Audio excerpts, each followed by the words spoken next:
Welcome to my channel, Just Mami Traveling with Imagination. Bab 31. Sementara itu, Ira yang baru saja tiba di rumahnya tersebut tampak meneguk wajahnya. "Assalamualaikum," ucap Ira saat masuk ke rumah. Mu langsung menyambutnya. Waalaikumsalam. Gimana undangannya? Tanya Mu. Gimana, Pak? Aku masuk dulu ya, jawab Ira. Kemudian ia langsung berlalu. Mu mengerutkan keningnya. Ia bingung melihat Ira yang tampak kesal. Kenapa lagi itu, Mah? Tanya Mu pada Rani. Entahlah, sejak Bian gak ngasih kabar, Ira kan emang selalu murung, sahut Rani. Kring-kring. Tiba-tiba ponselmu berdering. Ada telepon masuk dari nomor ponsel Ibu Bian. "Siapa, Pak?" tanya Rani. Ibunya Bian. Sahutmu sambil berbisik. "Ya udah, jawab di kamar aja," ucap Rani. Mereka pun pergi ke kamar untuk menjawab telepon tersebut. Mereka tidak ingin Ira mendengar percakapannya. Telepon terhubung. Assalamualaikum, Om. Ini aku, Bian. Ucap Bian. Ia menggunakan ponsel ibunya karena khawatir ponselnya disadap. Waalaikumsalam. Apa kabar, Bi? Tanyamu. Alhamdulillah baik, Om. Maaf ganggu malam-malam. Aku mau tanya, apa Ira sudah sampai di rumah? Muh dan Rani saling bertukar tatapan. Sudah. Kalian tadi ketemu? Muh balik bertanya. Iya, Om. Maaf. Tadi aku lengah, jadi nggak sengaja ketemu Ira.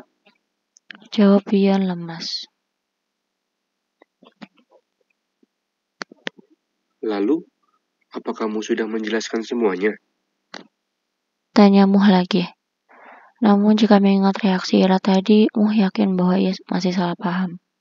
Sebenarnya selama ini Muh mengetahui tentang Bian. Namun Muh tidak mengetahui secara detail. Ia sepakat untuk merahasiakan hal itu dari Ira demi kebaikan semuanya. Maaf, Om. Untuk saat ini aku belum bisa menjelaskan pada Ira. Tapi aku akan berusaha agar bisa menyelesaikan semuanya dalam waktu dekat. Aku mohon Om, mengerti posisiku. Jelas Bian.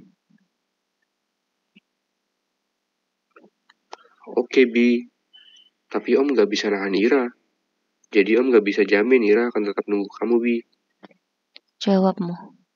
Meski ia paham posisi Bian, tetapi Muh tidak yakin Ira akan bertahan.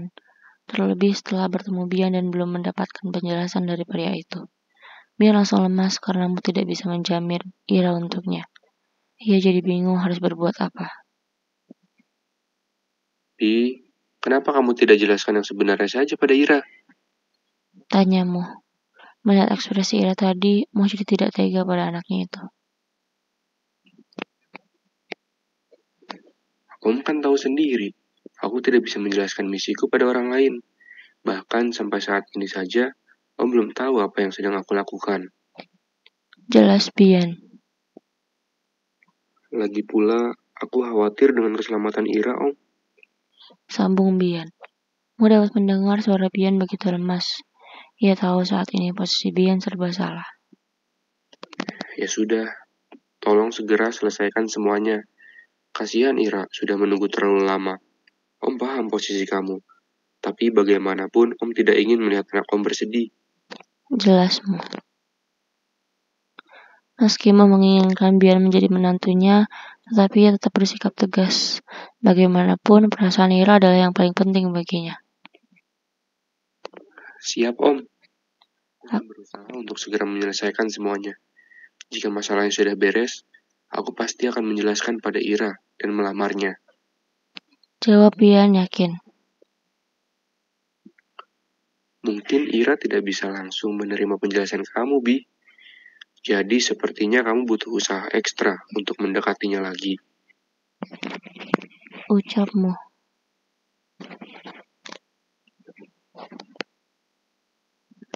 Iya Om, aku paham. Semoga semuanya akan baik-baik saja. Mohon doa restu dari Om dan Tante. Pinta Bian. Kami selalu merestui kalian, Bi. Tapi kita serahkan saja semuanya pada yang di atas. Jawabmu. Iya Om. Lirih Bian. Setelah itu ia menghela napas.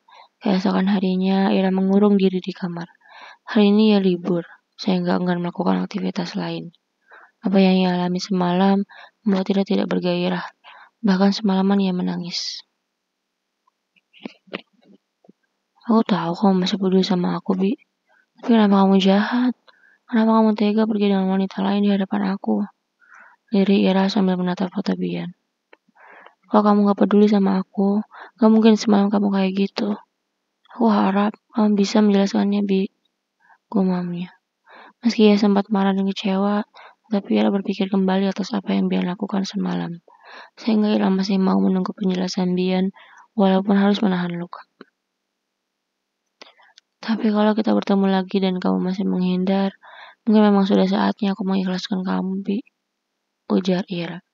Ia bahkan tidak rela menghapus foto Bian yang ada di ponselnya. Sebelum ada penjelasan dari Bian, Ira akan tetap menyimpan foto-foto itu. Ira tersenyum sambil berurai air mata saat melihat ada foto mereka berdua. Di foto tersebut, mereka terlihat begitu romantis, seolah tidak akan pernah terpisahkan sedikit pun. Awas kamu ya, Bi. Ancam Ira sambil menangis lagi. Saat ini Ira sedang mood swing, sehingga terkadang ia tersenyum, kadang pula dirinya menangis. Tuk tuk tuk. Rani yang sejak pagi mengkhawatirkan anaknya itu mengetuk pintu kamar Ira. Ra, kamu dari pagi belum makan loh, makan dulu yuk. Ajak Rani. Iya mah, sahut Ira. Suaranya terdengar sengau, khas habis menangis. Ia tidak mungkin menolak karena saat ini sudah siang. Ia tidak ingin ibunya itu mengkhawatirkannya. Mau duluan aja, nanti aku nyusul, ucap Ira. Ia ingin mencuci wajah dulu. Ira tidak mau wajahnya terlihat sembab. Ya udah, Mama tunggu di bawah. Tapi jangan lama-lama ya, Ra. Iya. Ira pun beranjak dari tempat tidur. Kemudian ia menuju kamar mandi. Duh, ini pasti kelihatan banget sembabnya. Mana nggak bisa ditutupin lagi. Gumam Ira sambil bercermin. Namun dia terpaksa pergi ke ruang makan karena tidak ingin Rani menyusulnya lagi. Ayo makan dulu, Ra. Ajak Rani. Iya, Ma. Sahut Ira. Kemudian ia duduk di samping Rani agar ibunya itu tidak bisa melihat wajahnya. Kamu tuh jangan sampai telat makan dong, Ra. Masa dokter mengabaikan kesehatan sendiri? Ujar Rani. Ia tidak ingin bertanya masalah apa yang sedang dihadapi oleh anaknya itu. Iya, Ma. Jawab Ira. Setiap manusia di dunia ini pasti memiliki masalah. Mulai dari yang ringan sampai yang berat. Kita harus bersyukur. Apapun yang kita hadapi, Allah masih memberi kita rezeki tempat tinggal dan makanan yang enak. Ucap Rani. Sahut Ira, ia tidak bisa banyak bicara. Sebenarnya Rani tidak tega melihat Ira. Rasanya ia sangat ingin menceritakan tentang Bian pada anaknya itu. Namun Rani dan Muh sudah terlanjur berjanji, sehingga ia berusaha untuk bungkam.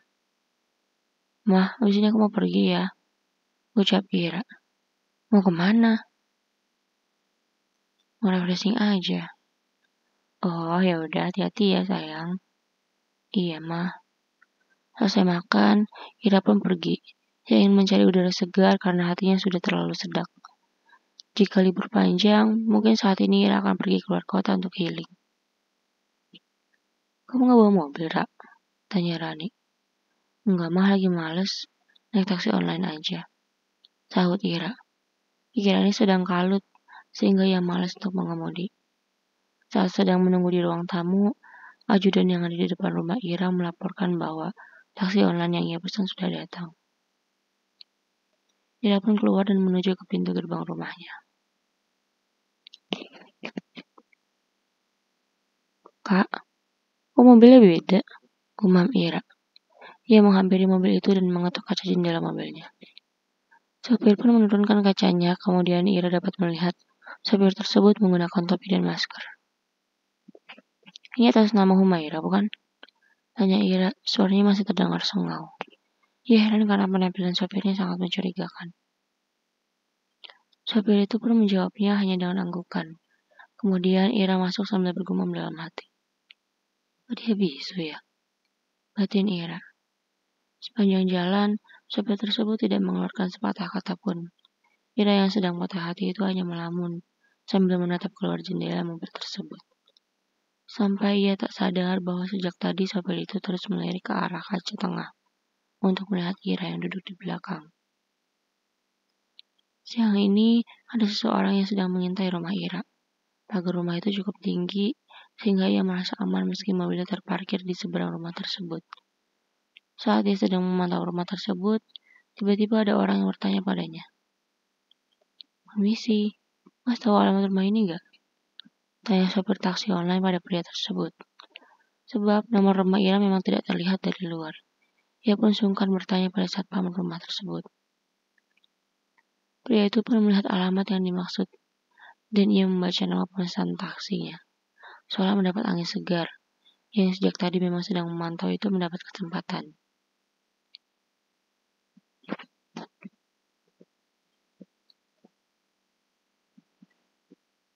Oh, saya tahu alamat ini. Kebetulan saya kenal orangnya. Ini kekasih saya. Jawab pria itu.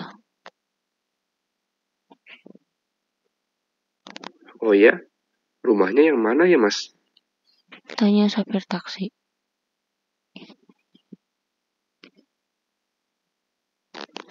Mas, kebetulan kami sedang bertengkar.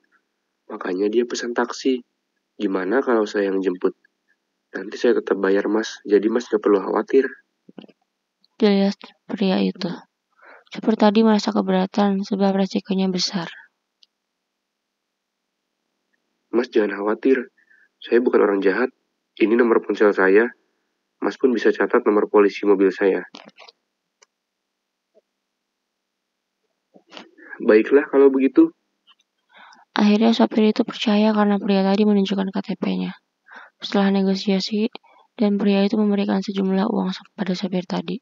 Pria itu pun melajukan mobilnya ke arah rumah Ira. Kemudian dia mengatakan pada satpam bahwa dirinya adalah sopir taksi yang dipesan oleh Ira. Tak lama kemudian, pintu jendela mobil pria itu diketuk. Ia pun sedikit panik, namun dirinya berusaha tetap tenang.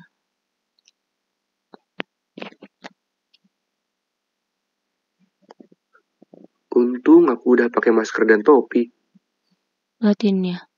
Kemudian ia menurunkan jendela mobil secara perlahan. Atas nama Humaira ya? Tanya Ira. Pria itu hanya mengangguk tanpa mengeluarkan suara.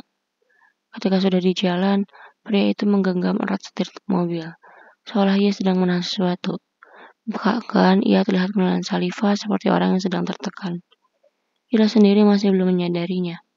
Ia sibuk melamun sehingga membuat pria itu semakin tertekan.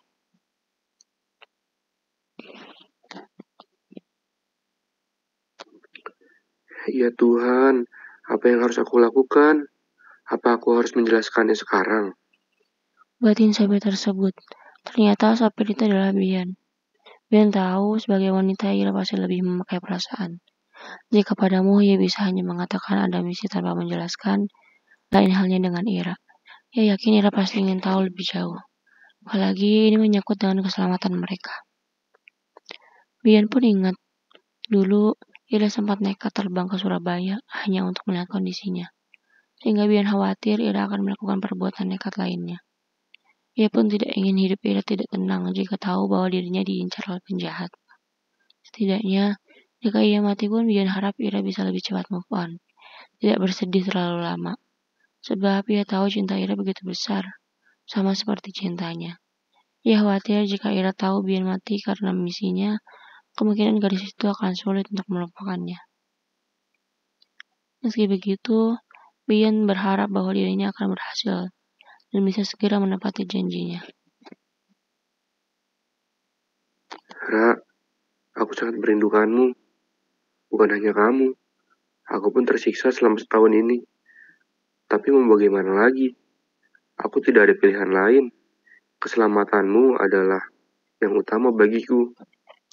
Batin Bian. Aku familiar sama aroma parfum mobil ini ya. Batin Ira. Kemudian ia menoleh ke arah sopir dan menatapnya. Dek, hati Ira berdebar kalau melihat postur tubuh pria tersebut. Kenapa mirip seseorang? Batinnya. Meski sudah lama tidak bertemu, Ira masih ingat betul bagaimana postur tubuh pria yang ia cintai. Saat ini Bian memang mengenakan mobil berbeda dari yang pernah Ira tumpangi. Namun, ia memiliki selera yang kuat, sehingga aroma parfumnya sama dengan mobilnya yang tempo hari. Sayang dia pakai topi. Aku jadi nggak bisa lihat kepalanya. Batin Ira. Ira pun berharap agar Bian menoleh. Minimal ia bisa melihat bagian samping matanya. Sebab bibir dan hidungnya tertutup masker. Namun saat itu Bian malah menyondongkan wajahnya ke arah kanan. Bibir Bian bergerak, seolah ingin mengucapkan sesuatu. Namun lidahnya terasa begitu keluh. Saat ia hendak menoleh ke arah Ira, Bian menyadari bahwa ada motor yang menduntutinya dari belakang. Sial, Batin Bian. Ia kesal karena selalu ada mata-mata yang mengikutinya. Padahal saat dirinya mengintai rumah Ira tadi, ia yakin tidak ada satu orang pun yang membuntutinya. Beruntung kala itu tujuan Ira ke mall, sehingga Bian bisa menurunkannya di depan lobi mall tersebut tanpa dibuntuti lagi.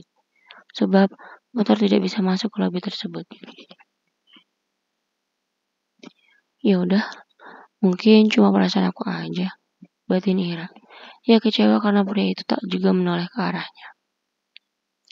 Saat mobil Bian sudah tiba di depan lobi, Ira langsung turun. Makasih mas, ucapnya. Kemudian ia menutup pintu mobil dan berlalu begitu saja. Sementara itu, Bian bergegas pergi.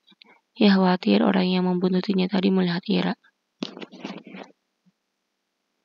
bodoh. Aku terlalu mengikuti kata hati sampai hampir membahayakan Ira seperti itu. Maki Bian pada dirinya sendiri. Saat melangkah masuk ke mall, Ira menyadari sesuatu. Parfumnya, gumam Ira. Ia baru ingat bahwa parfum pria tadi sangat mirip dengan aroma mobil Bian. Dari belakang emang agak mirip. Apa iya itu dia? Batin Ira. Ia menoleh ke arah luar lobi dan mobilnya sudah tidak ada. Tapi kan parfum mobil banyak. Bukan dia doang yang pakai aroma itu. Kayaknya aku overthinking deh, gumam Ira. Akhirnya ia melanjutkan jalannya. Ira pun menuju toko buku tanpa menghiraukan Bian lagi. Ia yakin jika memang Bian memiliki niat baik padanya, pasti pria itu akan menjelaskannya dengan benar.